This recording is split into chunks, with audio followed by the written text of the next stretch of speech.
आप हैं SBS हिंदी के साथ और खबरों के लिए जाएं sbs.com.au/hindi पर। ऑस्ट्रेलिया ने पिछले साल नवंबर में 2 नए वीज़ाज शुरू किए थे, जिनमें बहुत ख़ास और सबसे चर्चित वीज़ा था 491, जो एक रीजनल वीज़ा है। और इस पर लगातार बात हो रही थी न्यू साउथ वेल्स को लेकर। बहुत सारे राज्यों ने 491 के लिए एप्लीकेशंस शुरू कर दी थी, पर न्यू साउथ वेल्स ने आखिरकार अब ये फैसला लिया है कि 491 की एप्लीकेशंस मंगवाई जाएं। बहुत लंबे समय से इंतज़ार कर रहे लोगों को ये बड़ी राहत की खबर लग रही है। लेकिन कौन अप्लाई कर सकता है, क्या क्या ऑक्यूपेशंस हैं और इस वीज़ा से क्या उम्मीदें की जा सकती हैं, इन बारे में चर्चा करने के लिए मेरे साथ माइग्रेशन एक्सपर्ट चमन प्रीत हैं। चमन, आपका बहुत बहुत स्वागत है SBS हिंदी पर। धन्यवाद विवेक। तो चमन, आपको लगता है कि बहुत देर से आई ये खबर न्यू साउथ वेल्स की तरफ से?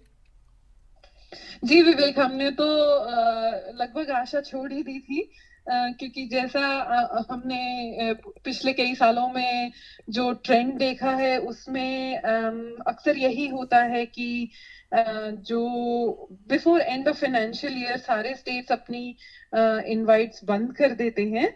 तो ये जो खबर है ये उनके लिए बहुत ही अच्छी है, जो स्पेसिफिकली उन क्राइटेरिया को पूरे कर रहे थे और जो उस 491 खुलने का इंतजार कर रहे थे। पहले तो मुझे ये बताइए, जिन लोगों को पता नहीं है उनको समझा दें कि 491 वीज़ा क्या है। So 491 बेसिकली ये हमारे जो जनरल स्किल माइग्रेशन वीजाज होते हैं उनमें ही एक कैटेगरी ऑफ वीजा है। इसमें भी वही सब क्राइटेरिया होते हैं जो जनरल स्किल माइग्रेशन में होते हैं, जैसे कि आपको एक ऑक्यूपेशन चाहिए, स्किल असेसमेंट चाहिए, पॉइंट सिस्टम होता है। अच्छा, उसके बाद क्या होता है कि ये भी 2 कैटेगरी में स्प्लिट अप होता है, एक फैमिली स्पॉन्सर्ड होता है और एक स्टेट नॉमिनेटेड होता है। तो जिसकी आज हम बात कर रहे हैं वो स्टेट नॉमिनेटेड है, मतलब हर एक स्टेट की अपनी रिक्वायरमेंट्स होती है, अपनी क्राइटेरिया होते हैं। अगर आप उनको फुलफिल करते हैं तो स्टेट आपको नॉमिनेट करती है वो वीजे की एप्लीकेशन के लिए, और फिर जब आपका वीजा अप्लाई होता है डिपार्टमेंट ऑफ होम अफेयर्स उसको असेस करते हैं और फिर वो ग्रांट होता है। जब आपका वीजा ग्रांट हो जाता है तो उस स्टेट के उस रीजन में आपको जाके आपको 5 साल का वीजा मिलता है, जिसमें आपको 3 साल वहां रहना है, काम करना है, और फिर आप अपनी परमानेंट रेसिडेंसी अप्लाई कर सकते हैं।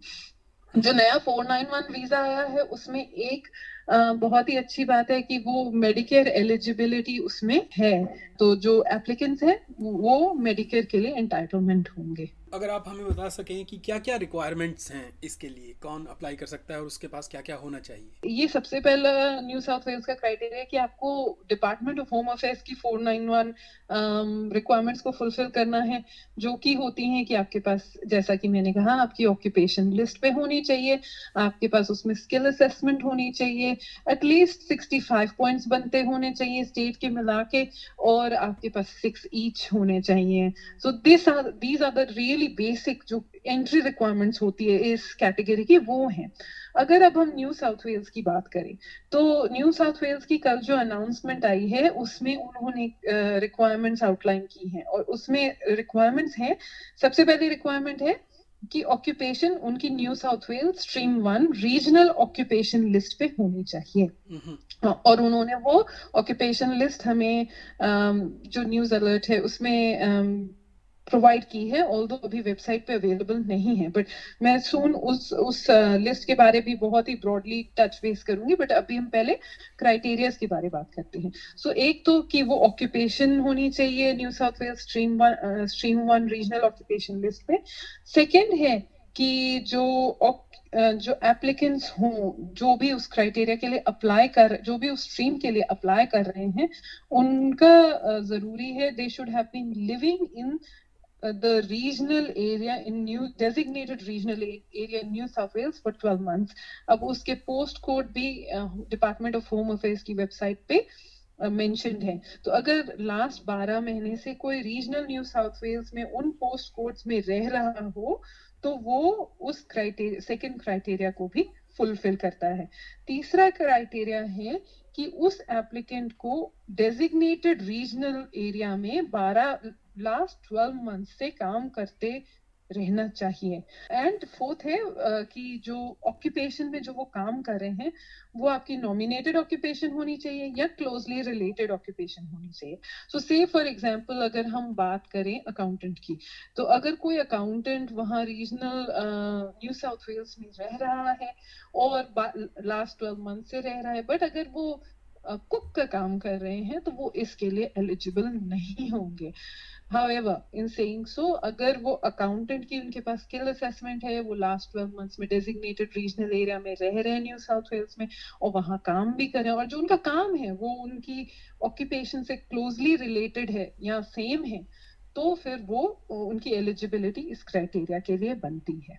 अब हम आगे मूव करते हैं in regards to the program. तो ये प्रोग्राम मंडे 15 जून को खुल रहा है और बहुत ही शॉर्ट समय के लिए खुल रहा है। उसकी क्लोजिंग डेट है 23 जून at 5 PM। और जो भी इनवाइट्स की अभी उन्होंने क्लैरिटी नहीं दिया, बट उन्होंने कहा है कि जो भी असेसमेंट की जाएगी इन एप्लीकेशंस की, that will be before the 30th of June 2020। जो हमारा फाइनेंशियल ईयर क्लोज होता है, जैसा कि सबको पता है 1 जुलाई से नई सीटें एलोकेट होती हैं माइग्रेशन प्रोग्राम में, 30th जून तक ये असेसमेंट्स कंप्लीट हो जाएंगे। तो अब बात करते हैं ऑक्यूपेशंस की। कितने ऑक्यूपेशंस हैं, किस किस तरह के ऑक्यूपेशंस हैं? तो मैंने एग्जैक्टली काउंट नहीं किया, बट एक ब्रॉड सा आपको फील देती हूँ इन टर्म्स ऑफ ऑक्यूपेशंस की। काफी ऑक्यूपेशंस हैं लिस्ट पे, और जिन्होंने पहले, अगर ये लिस्ट पहले भी इनकी पब्लिश थी, it's very similar to the list that was there earlier, जो बहुत ही ब्रॉड लिस्ट है। It has occupations right from farmers, engineers, engineering managers, child care centre managers हो गए, आपके कैफे एंड रेस्टोरेंट मैनेजर्स हैं, कस्टमर सर्विस मैनेजर्स हैं, accountant list पे है, ह्यूमन रिसोर्सेज एडवाइजर्स हैं, मैनेजमेंट कंसल्टेंट्स हैं, मार्केटिंग स्पेशलिस्ट हैं, फिर बाकी ट्रेड की भी हैं, जैसे वाइन मेकर्स हैं, टीचर्स हैं, बायोलॉजिस्ट भी हैं, ट्रेड में आपके ब्रिकलेयर्स हैं, पेंटर्स हैं, कारपेंटर्स हैं, chef, cook, baker. So it's a very very broad list, और काफी कैटेगरीज जो हमने देखा, काफी कैटेगरीज को टच करता है। तो जो उन एरियाज में रह रहे हैं और अपने फील्ड में काम कर रहे हैं, जैसा कि हमने पहले भी बात की है विवेक, जब आपने पहले पूछा है कि श्रोताओं को क्या एडवाइस फॉलो करनी चाहिए, और हमारा स्टैंड हमेशा से यही रहा है कि आप वहां काम करो जहां पे आपको अपनी ऑक्यूपेशन में काम मिले। तो अगर कोई वो रीजनल एरिया में रह के अपनी ऑक्यूपेशन में काम करे, उनके लिए काफी बहुत ही बेनिफिशियल है ये, और बहुत ही अच्छी अपॉर्चुनिटी है। तो चमन, अप्लाई करने के लिए क्या क्या डॉक्यूमेंट्स होने चाहिए? या विवेक, ये अभी उन्होंने कहा है कि वो 15 जून को अनाउंस करेंगे, बट अगर आप उनके फ्रीक्वेंटली आस्क्ड क्वेश्चंस में देखें तो 190 कैटेगरी के लिए ऑलरेडी उन्होंने बताया हुआ है, और मेरे हिसाब से लगभग यही डॉक्यूमेंट्स चाहिए होंगे। सो मंडे के लिए अगर आप प्रिपेयर करना चाहें तो मुझे लगता है ये जो इंडिकेटेड डॉक्यूमेंट्स हैं, अगर आप ये कर लें तो आप काफी सेफ रहेंगे। तो दो चीजें हमें बेसिकली डेमोन्स्ट्रेट करनी है कि आप वहां पे रह रहे हैं डेजिग्नेटेड रीजनल एरिया में। तो उसके लिए आपको अपने बैंक स्टेटमेंट्स या credit card statements last 12 months के देने होंगे, या और एंड रेंटल अग्रीमेंट। सो अगर लीज पे आपका नाम है तो वो अग्रीमेंट चाहिए होगा, यूटिलिटी बिल्स हो गए, ड्राइवर्स लाइसेंस या दूसरे बिल्स हो गए। सो ये डॉक्यूमेंट्स आपके, अगर आप लास्ट 12 मंथ्स के दे सके तो ये आपकी रेसिडेंस, लास्ट 12 मंथ्स की रेसिडेंस को कवर कर सकता है। और दूसरी चीज हमें प्रूव करनी होगी कि आप अपनी नॉमिनेटेड ऑक्यूपेशन या क्लोजली रिलेटेड ऑक्यूपेशन में लास्ट 12 मंथ से एम्प्लॉयड हैं।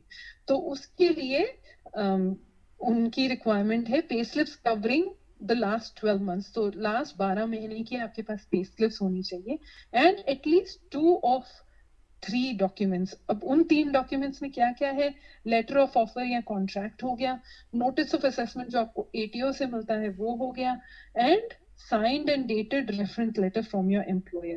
अब reference letter में आपकी commencement date, termination date, duties, ये सारी लिखी होनी चाहिए।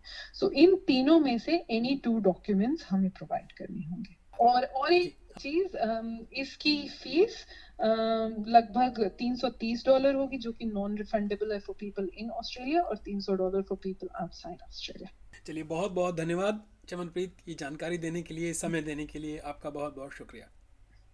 धन्यवाद विवेक। ऐसी ही और कहानियां सुनना चाहते हैं? Apple podcast, Google podcast, Spotify या फिर जहां आप पॉडकास्ट सुनते हैं वहां हम हैं।